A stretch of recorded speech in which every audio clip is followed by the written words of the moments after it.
berdiskusi tentunya dengan tema yang sangat menarik dan juga relevan, yaitu After Convergence, What's Next for Telco.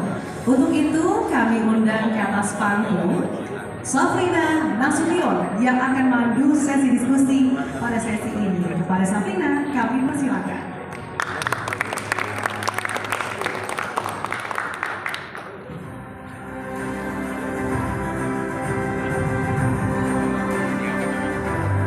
Assalamualaikum warahmatullahi wabarakatuh. Selamat pagi. Pak Budi, apa kabar Pak? Terima kasih sudah hadir.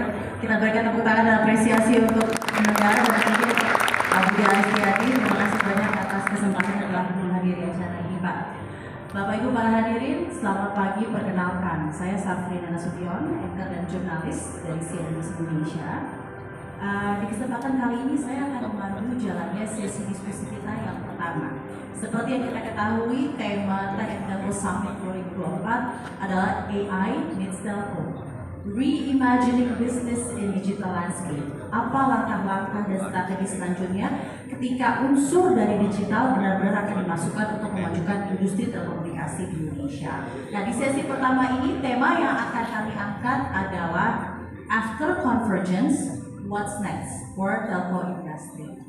Sedikit substansi yang akan saya sampaikan Bapak dan Ibu sebelum kita memulai diskusi kita, di mana panel ini kita akan mengundang 3 CEO dari 3 operator seluler Indonesia, 3 direksi dari operator seluler Indonesia, dan juga pemangku kebijakan untuk kita dengarkan langsung bagaimana sebenarnya perspektif dan pandangan mereka tentang pergeseran bisnis telekomunikasi dan strategi tiap perusahaan untuk tetap profitable, namun di satu sisi tetap menyediakan layanan terbaik untuk penduduk Indonesia.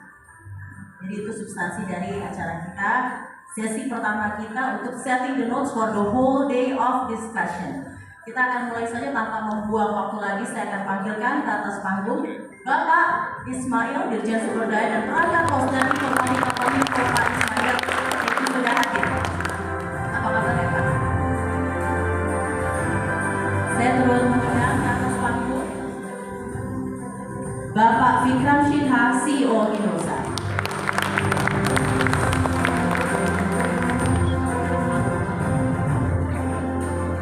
Saya juga akan turut mengundang ke atas panggung Ibu Budian Siswarini, Presiden Director dan CEO Excel Axiata. Apa kabar Ibu sedang bertemu kembali?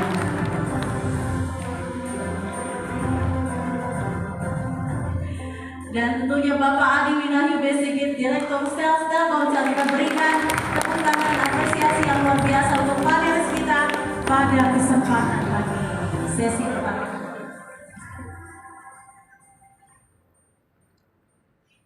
Apa kabarnya? Selamat pagi Bapak dan Ibu. Semoga sehat selalu. Terima kasih Bapak dan Ibu atas kesempatannya telah hadir di Tech and Telco Summit. Seperti yang tadi sudah saya sebutkan, kita akan berusaha melihat bagaimana fix convergence ini dapat mempengaruhi industri dan komunikasi Indonesia ke depannya.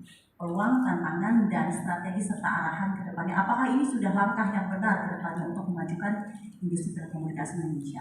Pertanyaan pertama, saya tentu ingin bertanya mengenai hal ini. Semakin adanya konvergensi ini, operator tidak lagi bersaing menawarkan harga termurah atau price war untuk menjadi atau memenangkan competition between each brands. Kompetisinya sekarang seperti apa? Mungkin bisa dijawab oleh Pak Fikran terlebih dahulu. In English. Nami, do you want me to translate it to you? Mohon maaf, bahasa sedikit-sedikit. Let me start by first, really complimenting Abudi. What he said, the power of AI. Abudi, my number one learning is every dollar invested on AI needs to be supported by a dollar invested on people development. So it's very important, Abudi, that what you said, we all work together on ensuring that we equally invest on the capability development of Indonesian talent. That is how AI will be successful. With this background, I think your question is price competition. Price war, price I, competition. I have been in the industry for 2 decades. 2 decades I have been in the telco industry. And I think Udiya and Sigit will agree to me. On the whole 2-3 data point I'll give you. COVID was a silver lining for the industry. COVID taught us how important is the industry, whether it is work from home, whether it is getting educated for home, or even getting entertained. The backbone, just imagine if there was not a healthy telco industry, how we would have lived the COVID era. So what COVID did, it brought the importance of the industry on the forefront. Whether it is policymaker, whether it is regulator, across the world, even in Europe, Asia, everywhere, I have been following PiSmile, we all saw the importance. For us in the industry, what it taught us that customer is not looking for cheap product. Customer is looking for a value for money, and they are looking for a very, very good experience. Let me give you a simple example. Two examples I'll give you. I was having coffee, not even Starbucks, little below. I paid 50,000 rupees. You know, the industry ARPU is less than 50,000 and we use it for 30 days. That is one end of it. My driver, he get paid 7 juta, 7 million, 6 million. You know, he spent 140,000 per month on cigarettes. And on data, he spent 30,000. So whether you look at the lower strata or whether you look at, I will not even say or a chaya, just affordable. You know, it is very important.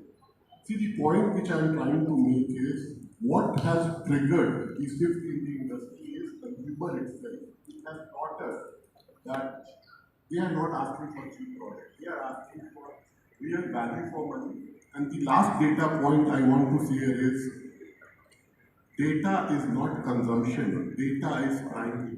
It is even in the data is helping a customer do a lot of productive work on a fraction of a cost. Yes. So that is what has triggered this shift. Mr. Vikram, how do you actually provide data that is more competitive other than your other competitors?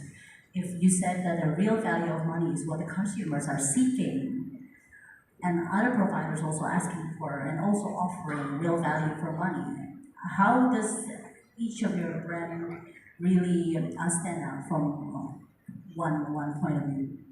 I think this is again a very good question. Instead of chasing each other, I strongly believe you have to follow your customer. What is your customer asking? Indonesia is a big country. Again, one more data point. I don't think so there is any other country in the world. Between today and 2027, there will be 21 million new customers, first-time internet users, which will be coming from rural Indonesia. What does that mean? Australia is getting born in a rural Indonesia. Tell me another country in the world which has such opportunities. So we don't have to chase each other. How we can upgrade the quality? There is enough room for all of us to serve our customers and give value. And I gave you all the data point. If I lower the price, that will not be a differentiator. What I want to do is give them the kind of experience, and that is where the challenge is. It is not easy to do a very good network across India. Wonderful, a great explanation. Berikan apresiasi yang luar biasa. There's always room for everyone in the industry. Dengan begitu banyaknya populasi Indonesia, masyarakat Indonesia, dan begitu banyak layanan yang bisa ditawarkan untuk seluruh lapisan masyarakat Indonesia. Kemudian silakan Bu, kalau bukan price war lagi nih, bentuk kompetisinya antara operator komunikasi, bagaimana pandangan Anda untuk tentunya Ekstra Asia bisa menawarkan yang terbaik gitu, untuk konsumen? Terima kasih Abina. Jadi saya tadi setuju dengan Pak Vikram ya, bahwa price war itu udah so yesterday, udah gak zaman lagi lah gitu ya, price war. Karena price war itu bukan cuma tidak baik buat operator, tapi juga tidak baik buat industri, dan juga tidak baik buat pelanggan. Jadi price war memang sesuatu yang harus kita tinggalkan. Nah, mungkin tadi pertanyaannya Kalau kita tidak berkompetisi dalam harga, kompetisinya dalam hal apa gitu kan, pertanyaannya. Jadi kalau sekarang saya dan Pak Sigit, kita lebih fokus ke dalam memberikan layanan. Ya, jadi layanan misalnya bagaimana produk kita atau layanan kita itu bisa diterima dengan baik dengan masyarakat, bagaimana layanan tersebut memang produknya yang diperlukan oleh masyarakat, gitu ya. Kemudian juga yang kedua fokusnya adalah dalam masalah customer service, contact center. Jadi bagaimana kita ini bisa memberikan jawaban atas masalah-masalah untuk masalah telekomunikasi yang dihadapi oleh para pelanggan kita. Kemudian juga fokus yang ketiga untuk berkompetisi adalah inovasi. Ya, jadi bagaimana kita ini setiap saat berinovasi untuk mendapatkan sesuatu yang baru buat masyarakat. Jadi sebagai gambaran, kalau masa-masa lalu mungkin komplain yang datang ke arah kami itu lebih ke arah, aduh ini kenapa nih internetnya lemot gitu ya. Tapi kalau sekarang itu aplikasi itu sangat menentukan. Ya, jadi aplikasi, misalnya aplikasi My Excel, My Telkomsel, atau My Indosat gitu, itu menjadi lifeline buat kita. Ya, kalau misalnya mereka tidak bisa membuka aplikasi atau tidak bisa membeli paket di aplikasi, itu sudah merupakan sesuatu yang istilahnya seperti katastrofik gitu ya. Jadi pergeseran tersebut yang harus kita jawab dengan layanan atau kualitas yang lebih baik.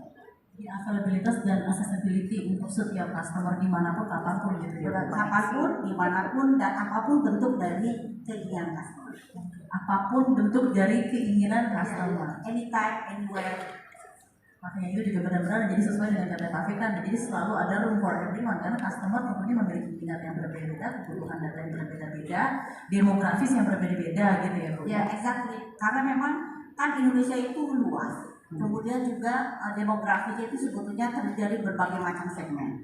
Ya, jadi kalau mungkin produk saya atau brand saya itu lebih cocok untuk segmen tertentu, misalnya segmen youth, mungkin Telkomsel itu lebih ke arah high segmen misalnya. Jadi masih banyak room for everyone. Ya. Terima kasih Bu Dian. Kita berikan apresiasi untuk Bu Dian.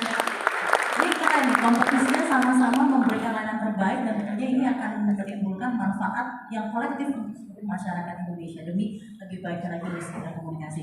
Pak Sigit, apa kabar Pak? Baik. Gimana nih Pak kalau dari Telkomsel Pak mengedepankan kualitas dan layanan untuk konsumen?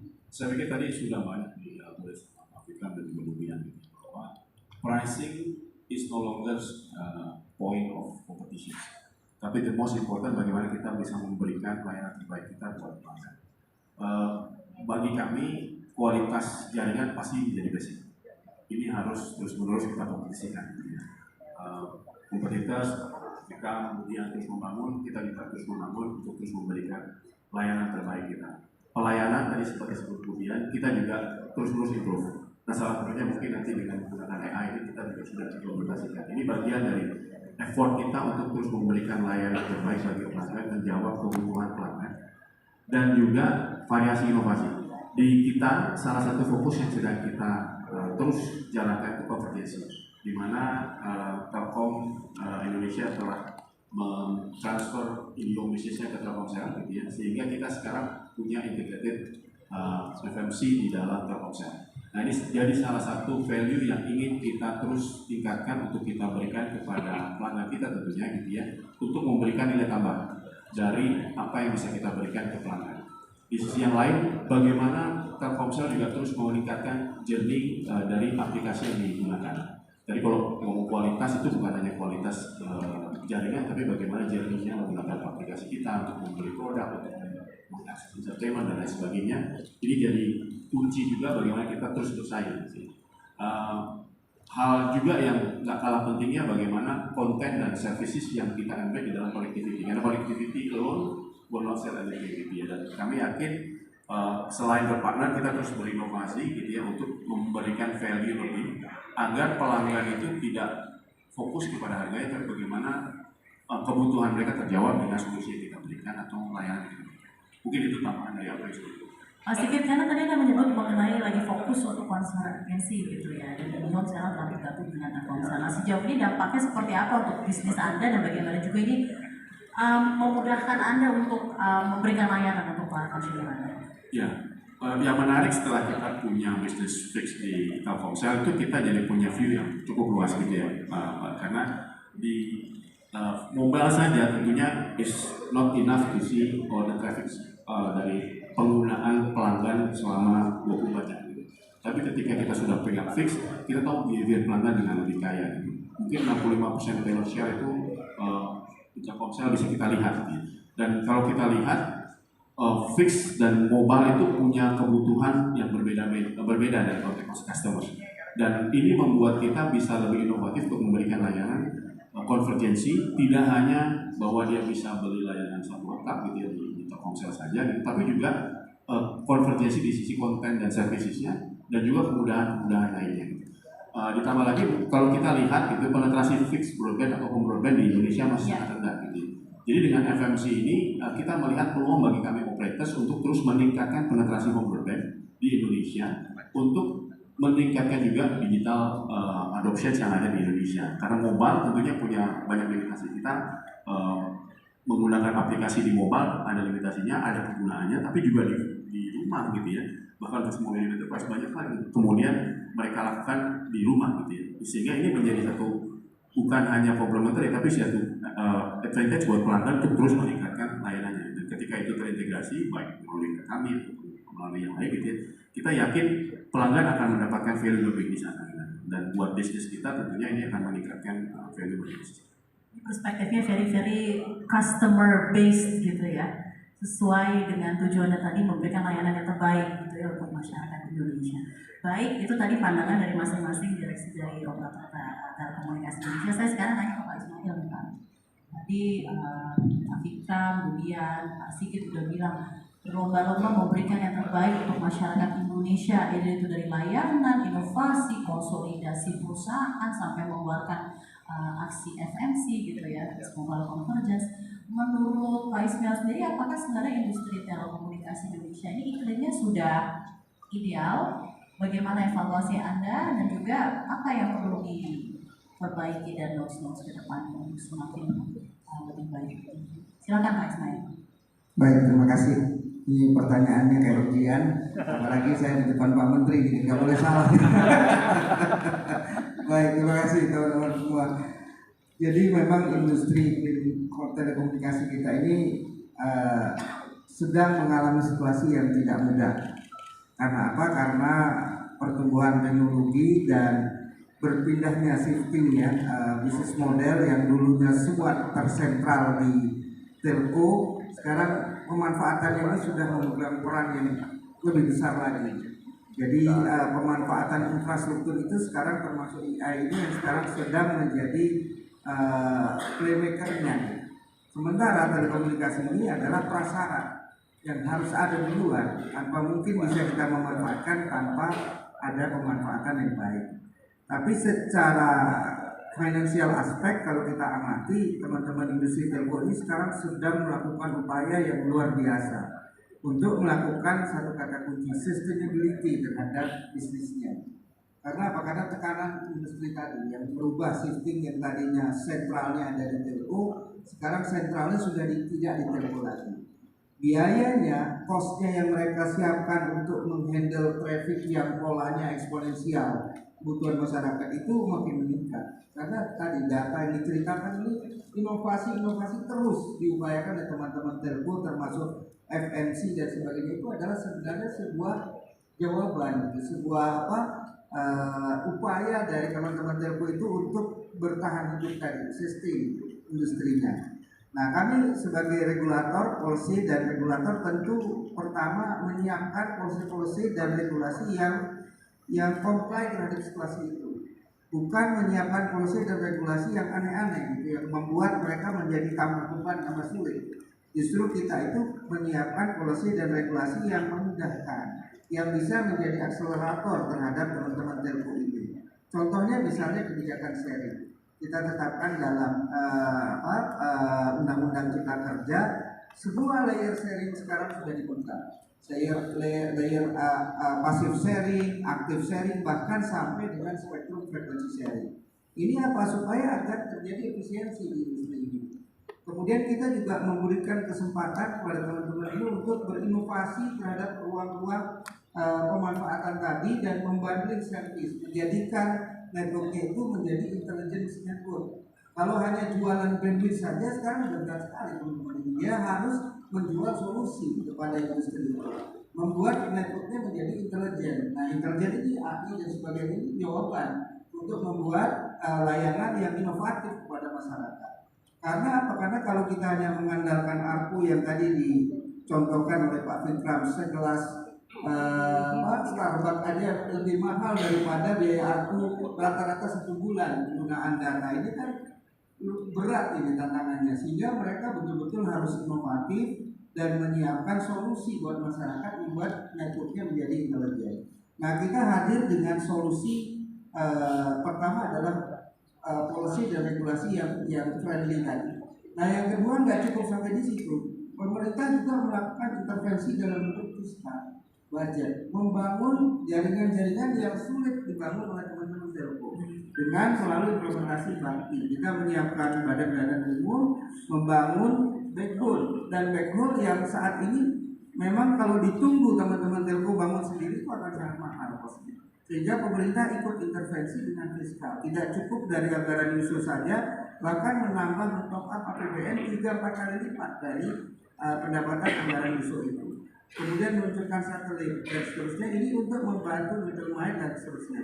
Untuk daerah-daerah yang selama ini teman-teman telco ini agak berat sekali kalau mereka harus membangun secara komersial untuk financial available terhadap daerah-daerah itu. Jadi kebijakan, regulasi, insentif fiskal, kemudian kita juga memberikan kemudahan-kemudahan dalam saat ini sedang mempertimbangkan di spektrum frekuensi radio. Beberapa kali kita berdiskusi dengan teman-teman ini untuk membuat spektrum yang affordable, sehingga regulatory charge dari industri ini juga kita bisa tekan gitu. Ada limit ambang batas psikologis. Jadi itulah beberapa hal yang saat ini dan terus kita monitor perkembangan karena ini adalah infrastruktur yang sangat strategis buat bangsa, nggak bisa main-main. Jadi pemerintah Indonesia di bawah kepemimpinan Pak Jokowi, Pak Menteri sekarang Pak Budi, ini kita betul-betul berada di dalam posisi yang memberikan support penuh dan mudahan kepada telco operators ini untuk bisa lebih cepat sehingga kita bisa pindah isu, bisa lebih konsentrasi di isu pemanfaatan tadi, karena ini adalah prasyarat sebenarnya. Infrastruktur ini yang harus ada lebih duluan. Nah, syaratnya 3 infrastruktur ini. Pertama, coverage-nya mengcover semua masyarakat. Yang kedua adalah kualitasnya, broadband, connectivity-nya, dan yang ketiga dengan affordable price. Itu memang kita jaga. Ini memang prasyarat ya Pak, Ini basic dan necessity infrastruktur harus siap. seperti itu terlebih dahulu. Baru ditambahin dengan regulasi dan kebijakan yang friendly untuk para bisnis, private dan lain-lainnya. Terima kasih atas komentarnya Pak Ismail. Nah, saya ingin tanya juga ya Pak, kalau semua perusahaan, semua pihak berlomba-lomba memberikan layanan yang terbaik gitu ya untuk masyarakat Indonesia, berarti akan bermunculan juga beragam instansi untuk melakukan hal yang sama. Jadi marketnya jadi saturated gitu Pak. Dan kita juga bisa lihat data yang bisa kita ketahui bersama. Internet service provider di Indonesia ini jumlahnya ratusan dan begitu banyak. Apakah itu sebenarnya ideal Pak? Bagaimana study case yang mungkin Bapak juga pelajari gitu dari negara lain mengenai negara yang bisa memprovide internet service yang baik untuk masyarakatnya? Ya, kalau kita bicara infrastruktur itu kan layernya ada beberapa layer ya.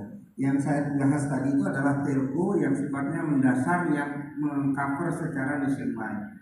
Namun untuk solusi ISP, teman-teman kita, anak-anak muda kita itu dia akan memberikan create terhadap solusi yang seperti kami sampaikan. Tidak lagi hanya fokus pada solusi bandwidth-nya. Nah ini walaupun kita jumlahnya banyak, namun ada customizing industri yang dibutuhkan untuk setiap sektor kesehatan, pendidikan, ekonomi, UMKM dan sebagainya. Nah teman-teman ISP ini akan hadir sebagai solusi yang memberikan value added dari infrastruktur. Jadi memang tidak apple to apple membandingkan antara telco operator yang besar ini dengan teman-teman ISP. Telco besar ini malah kita berharap ke arah konsolidasi ya, supaya terjadi sebuah efisiensi industri.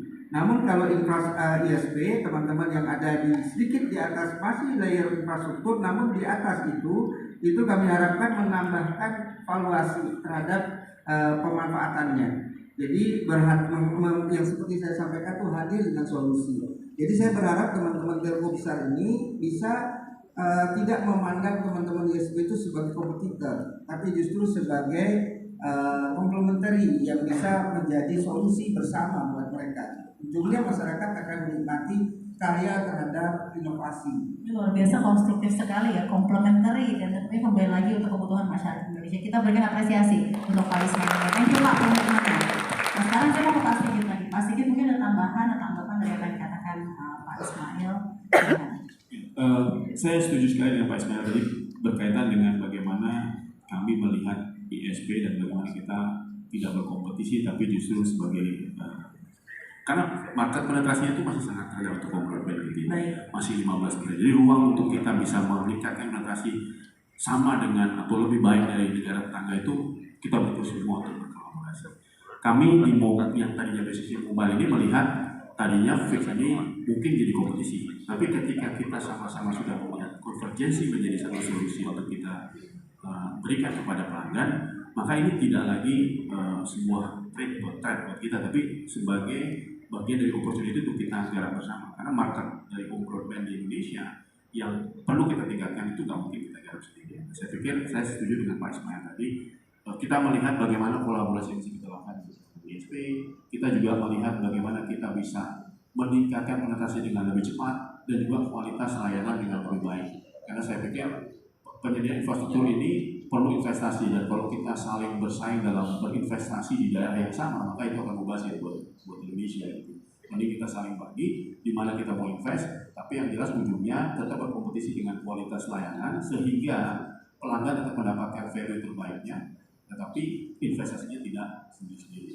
Itu mungkin kedepannya barangkali nanti dari pemerintah, dari Pak Ismail dan Pak Menteri mungkin nanti akan mengatur bagaimana nih level playing field yang akhirnya fair buat ke semua pihak. Karena memang berbeda approach yang kita lakukan di telco base seperti mobile dan fix sekarang yang sudah bergabung gitu ya, dengan ISP gitu. Dan satu value yang tadi Pak Ismail sampaikan itu bahwa kami juga melihat bahwa layanan di atas broadband itu jadi penting gitu, sehingga layanan di atas broadband. Ya, jadi layanan-layanan apa yang kita deliver di atas broadband. Hari ini kita punya entertainment content, hari ini kita punya berbagai layanan di atas itu. Apa yang bisa kita kolaborasikan bersama para mitra aplikasi, tentunya ini jadi satu value lebih yang bisa kita berikan kepada pelanggan. Sekali lagi, ujungnya kita tidak memberikan apa yang kita punya, tapi kita memberikan apa yang pelanggan itu. Mungkin itu apa yang kita coba. Kita tidak memberikan apa yang kita punya, tapi kita memberikan apa yang dibutuhkan oleh konsumer. Luar biasa. Terima kasih Pak Sigit, kita tapi mungkin ada tanggapan tersendiri tentang tadi sudah ada banyak kemudahan yang di-provide oleh pemerintah dari kebijakan yang friendly, pengalokasian fiskal untuk pembangunan infrastruktur. Mungkin ada aspirasi yang juga ingin disampaikan dari pihak swasta yang kemudian terus membantu dan memberikan insentif untuk pihak swasta. Kami selama ini sangat dekat, gitu. Komunikasi sangat lancar dengan Pak Ismail dan juga Pak Menteri untuk bagaimana kebijakan ini mendukung industri yang sehat. Saya pikir pesan khusus sudah selalu disampaikan dan tidak ada yang spesifik yang tidak pernah diadres. Yang jelas seperti tadi Pak Ismail bilang, semakin kesini kami merasakan sebagai pelaku industri itu policy maupun apa yang diatur menjadikan kita tidak hanya improve, tapi juga punya ruang untuk terus bergerak dalam berinvestasi, sehingga kita melihat ini sehat sekali untuk kita untuk terus meningkatkan dan mungkin kalau buat pelanggan gitu ya, kalau kita tidak bisa memenuhi kebutuhan pelanggan, meningkatkan kualitas pelanggan kita yang mau gitu. Jadi kita yakin dengan dukungan dari pemerintah ini menjadi satu kunci buat kita untuk terus maju bersama gitu ya, untuk meningkatkan layanan. Tentunya untuk ke depan pasti ada polisi-polisi lain yang sedang digodok oleh Pak Ismail, oleh Pak Menteri, apa saja terkait dengan teknologi baru ataupun penggunaan spektrum. Nah ini bagian-bagian yang terus-menerus kita terus komunikasi. Hari ini mungkin kemarin sudah 4G kita sudah deliver gitu, 5G another different needs for spectrum gitu, ini pasti akan jadi satu bagian yang terus diatur, dan saya yakin dengan historical yang kita sudah miliki, fairness, kemudian healthiness dari government policy yang sudah dilakukan itu meningkatkan positif environment dari sisi bisnis. Terima kasih sudah cukup jelas Pak Sigit. Terima kasih banyak. Sekarang ke Bu Budian. Budian, mungkin ada tanggapan dari yang disampaikan oleh Pak Ismail. Sudah banyak kebijakan yang dikeluarkan untuk memudahkan swasta untuk berkembang, gitu ya. Bagaimana tanggapan Anda? Ya, terima kasih. Tadi saya sangat senang begitu mendengar Pak Ismail mengatakan bahwa pemerintah juga menyambut baik keinginan operator untuk mengurangi regulatory charges. Ya, kebetulan ada Pak Menteri juga di sini. Kayaknya banyak yang disampaikan langsung nih, ada Pak. Dan juga gimana Pak Budi? Ada yang mau disampaikan nggak? Silakan. Sejauh ini. Kalau mengurangi kewajiban senang sekali. Gitu. Jadi ada Pak Menteri, ada semua petinggi kominfo di sini, gitu ya. Jadi Pak, untuk regulatory charges ini memang buat kita lumayan berat seperti itu, karena sekarang kita regulatory chargesnya sudah dua double digit, antara 13 sampai 14% terhadap revenue. Barangkali mungkin kalau Telkomsel lebih kecil, tapi about that right. Sejak tahun berapa berarti ya Bu? 13 sampai 14% dari total revenue. Jadi saya senang juga Pak Budi ini sebetulnya sudah memberikan solusi-solusi begitu ya Pak ya, bagaimana supaya regulatory charges ini bisa turun, dan Pak Menteri juga sudah memberikan kami PR bagaimana supaya nanti kita bisa merealisasikan betul ya Pak ya regulatory charges ini.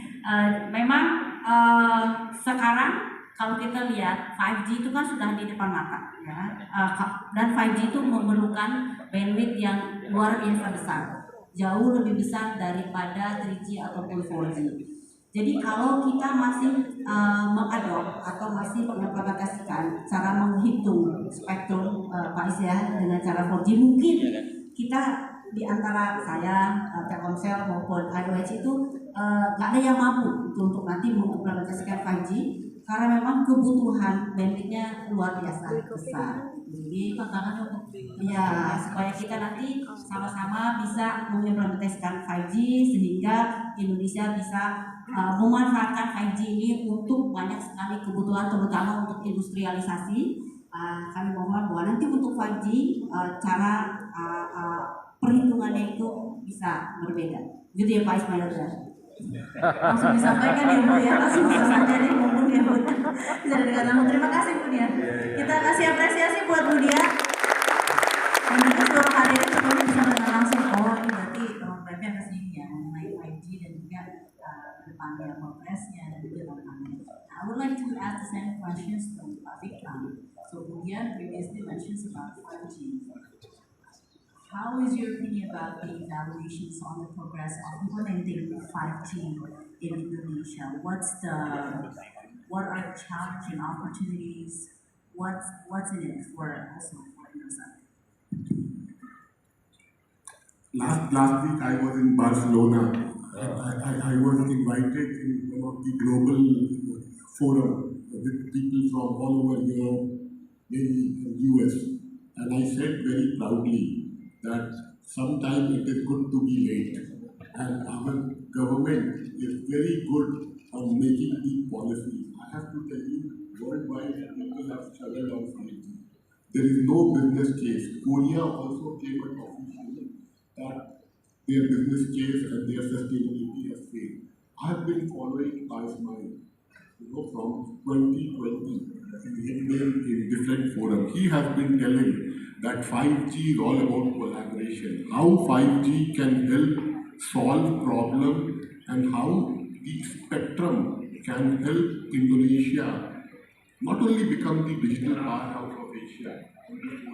So I think we have to learn, and the good thing is now scale rollout has happened, not only in markets like Korea, now it has happened on India. I think we are in a very good place to learn from all of them and see how we can solve real problems. One thing I can tell you, 5G is not about speed. We need to know, we need to make our negative list. It is not about speed. In a phone like this, a good 4G can give you good HD 4K video. It can help you play game. If you are a very professional gamer, then you need a 5G for low latency. Yeah. But is 5G essential then? For sure, 5G will be very essential, but we need to collaborate together to help solve real challenges. How 5G can help us on Industry 4.0, how 5G can help. Today, if you look at the gross merchandise value of Indonesia, is $70 billion digital economy.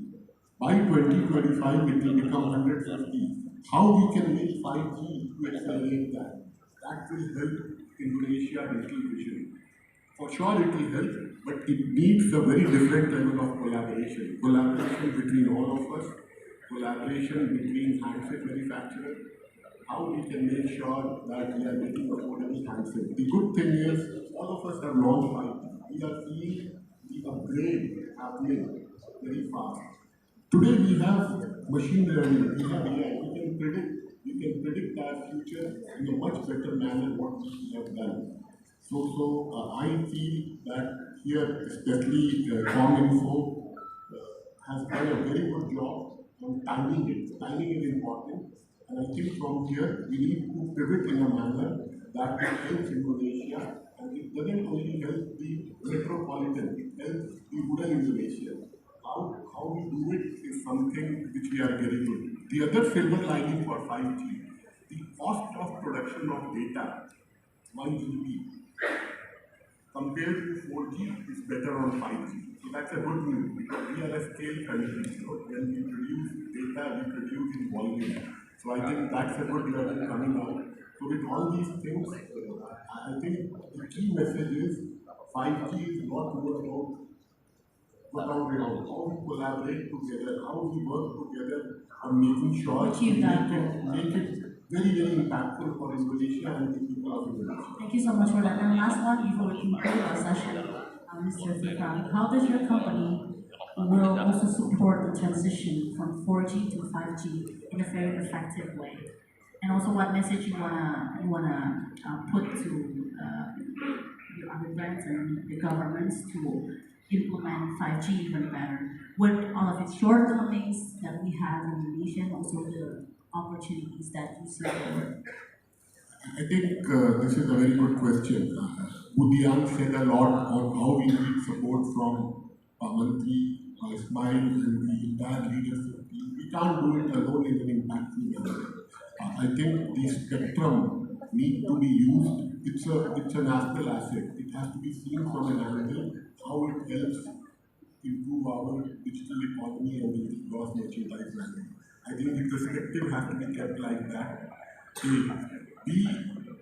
I think at Indosat, 2020 onwards, we started making sure that all our investment, whether it is on radio, whether it is on transport, we are getting ready for 5G.